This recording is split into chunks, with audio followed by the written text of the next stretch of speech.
Ce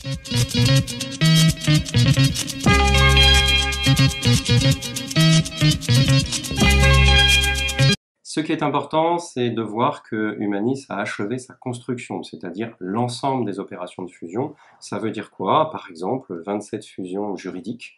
Ça veut dire quoi? La convergence de 20 systèmes d'information en usine retraite, la convergence de 20 systèmes d'information en santé et prévoyance, c'est notre full pléiade.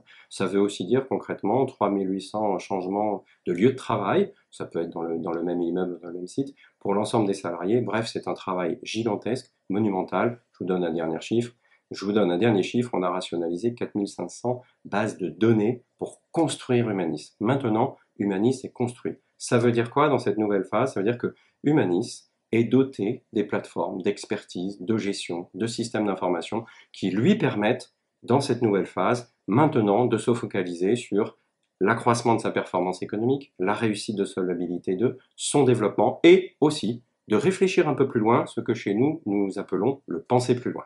Alors, c'est quoi le penser plus loin? Le penser plus loin consiste à considérer que il y a ce que nous devons faire tout de suite pour affronter les défis du moment, et puis nous sommes dans une phase historique de transition fulgurante où beaucoup de choses vont être chamboulées. Nous avons commencé à y réfléchir très sérieusement. Nous avons commencé dès 2013, à petite vitesse, acculturation, mais de plus en plus, ces dimensions, l'innovation, le digital, le développement durable deviennent des dimensions importantes.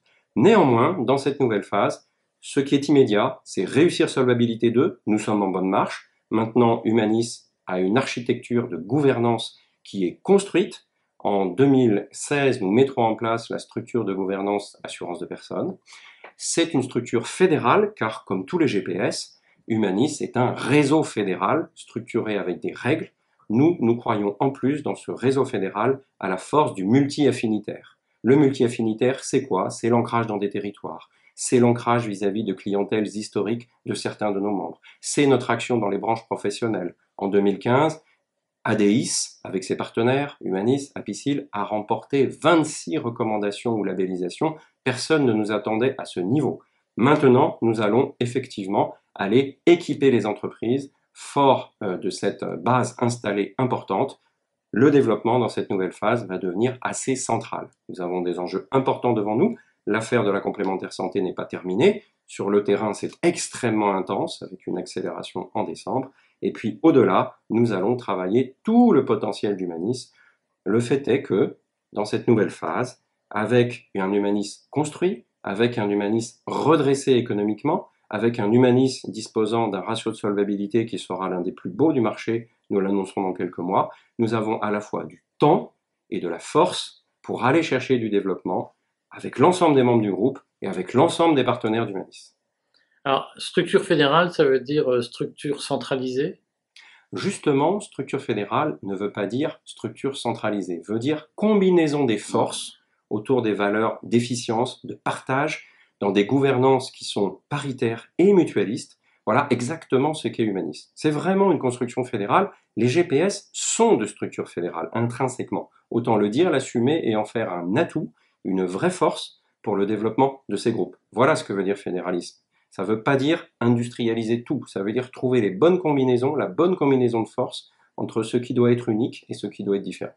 Le marché de la complémentaire santé Le aujourd'hui? marché de la complémentaire santé, on aura le résultat des courses, à mon avis, dans quelques semaines ou quelques mois. C'est encore extrêmement intense sur le terrain. On voit bien que beaucoup d'entreprises sont en train de rattraper en ce début d'année le fait qu'elles n'avaient pas signé en décembre. On voit aussi une activité énorme sur le mois de décembre. Donc rendez-vous dans quelques mois pour voir le résultat des courses et puis rendez-vous dans 2 ans pour voir ce que donneront finalement les choix des entreprises et des branches par rapport à des offres qui en termes de prix ont été extraordinairement hétérogènes. Donc première étape dans 3 mois, deuxième étape dans 2 ans. Dans 2 ans, ou un petit peu moins, nous aurons aussi le résultat des courses sur le passage à Solvabilité 2. Bref, je donne rendez-vous mi-2017, fin 2017, pour faire le bilan global de tout cela. Humanis et ses performances de gestion, est-ce qu'il y a quelque chose à en dire? Humanis a justement passé des étapes considérables. Le programme de fusion et de convergence était extrêmement complexe. La bonne nouvelle de 2015, c'est que tous les indicateurs de performance de gestion se sont considérablement améliorés et de plus en plus au fil de l'année. Bien entendu, il reste des éléments qui vont encore progresser en 2016. Mais franchement, l'année 2015 a été une année de très grands progrès sur beaucoup de dimensions.